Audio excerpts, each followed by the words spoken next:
Is Sterling Heights quietly shifting to a buyer's market? If you are buying or selling a home in Sterling Heights, there is something happening in the market right now that most people haven't caught yet.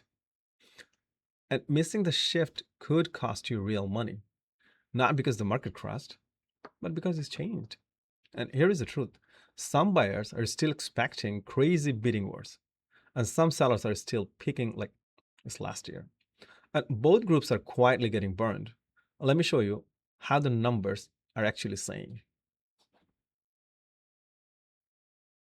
So let's start with the inventory. Inventory is creeping up.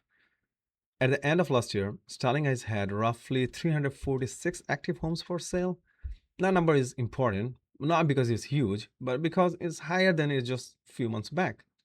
Month over month, inventory is up about 5%. Year over year, it's up around 10%. So what's that tell us? Very simple. Buyer is no longer fighting over the same tiny pool of homes. They're getting options again. And when buyer get options, their behavior changes. Now, let's talk about days on market. Last year, the average home in Sterling Heights sold in about 26 days. Today, the number has stretched to around 28 to 30 days. That might not sound dramatic, but here is the key: that's an average, right? Well priced, clean, move in ready homes. They still sell fast, but listings that miss the mark, even slightly, are sitting. And once a home sits past the first couple of weeks, buyers start asking questions. What's wrong with it? Why hasn't it sold? How long the seller can go?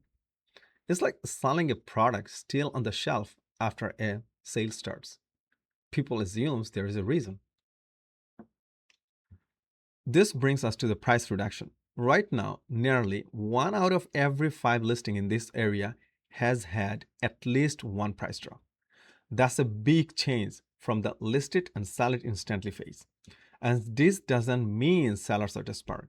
It means buyers are selective. When a home is priced based on last year comps instead of today's demand, the market pushes it back. At the beginning quietly, then publicly with a price reduction. And what does it mean? For sellers, this is frustrating. You don't want to leave the money on the table. But for buyers, it is confusing. You don't want to overpay. The people who win right now are the ones reading the market as it is, not as it was.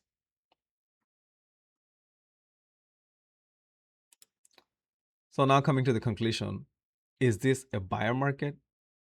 Has Sterling Heights become a buyer's market? The honest answer, not fully. But leverage is shift. Buyers have more negotiating power on the homes that sit, and sellers who price right still have the advantage. This is no longer a one strategy market, it's a precision market. And what should you do right now?